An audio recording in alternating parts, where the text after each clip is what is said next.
मैं निदा खान आला हजरत helping society चलाने के साथ साथ मैं आला हजरत खानदान की बहू भी हूँ। हम मौलाना तौकीर के बारे में पढ़ते आए हैं, सुनते आए हैं। उन्होंने बहुत सारे धरने प्रदर्शन किए हैं सीए को लेके, एनआरसी को लेके, और आए दिन वो हिंदू मुस्लिम दो पक्षों को भिड़वाने के लिए उन्होंने बहुत ज्यादा कारगर धरने किए हैं। जो उनका लास्ट धरना हुआ था उसमें दो पक्ष आपस में भिड़ भी गए थे, लेकिन हम सबको पता है यहाँ यूपी गवर्नमेंट बीजेपी गवर्नमेंट है, जिसकी वजह से लॉ एंड ऑर्डर बहुत ज्यादा सख्त है।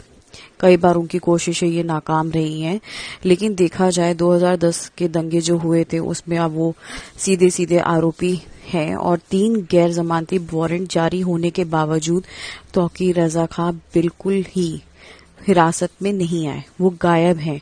ठीक है, उनकी वीडियोस आती हैं जिसमें वो बिल्कुल ही ठीक आते हैं, लेकिन उनकी मेडिकल रिपोर्ट्स कभी भी बाहर नहीं आई हैं। सिर्फ बातें करने से कुछ नहीं होता, लेकिन मेडिकल रिपोर्ट्स अभी तक गायब है।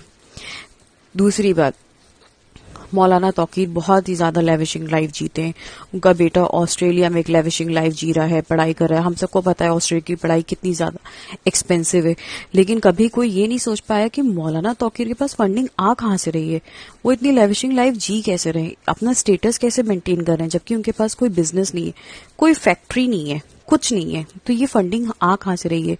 तो मैं अपनी गवर्नमेंट से रिक्वेस्ट करती हूँ कि ऐसे जो भी लोग हैं उनके ऊपर ईडी की जांच होनी चाहिए कि ये पैसा आ कहां से रहा है, ये फंडिंग कहां से आ रही है जो हमारे देश में नफरत पैदा कर रही है।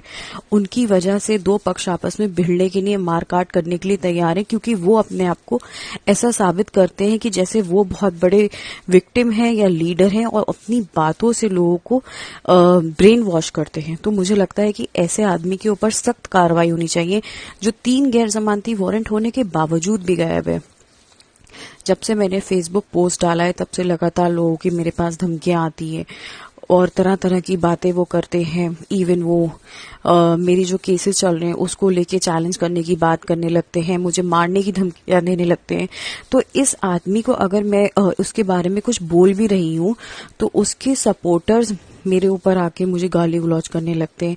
तो आप सोचिए, जो एक मास्टरमाइंड साबित हो चुका है कोर्ट के अकॉर्डिंगली, वो खुलेआम कोर्ट को भी उल्टा सीधा बोलता है। न्यायपालिका जिस पे हम सबका भरोसा है वो उसको भी उल्टा सीधा बोलता है, और आज तक कोई इसके बारे में बात करने को तैयार नहीं है कि मौलाना तौकीर के पास पैसा आ कहां से रहा है। जबकि हम सबको पता है कि उनके पास ना बिजनेस है, ना उनकी कोई फैक्ट्री है, ना वो कोई सर्विस करते हैं, स्टिल उनके पास बहुत लेविशिंग लाइफ है।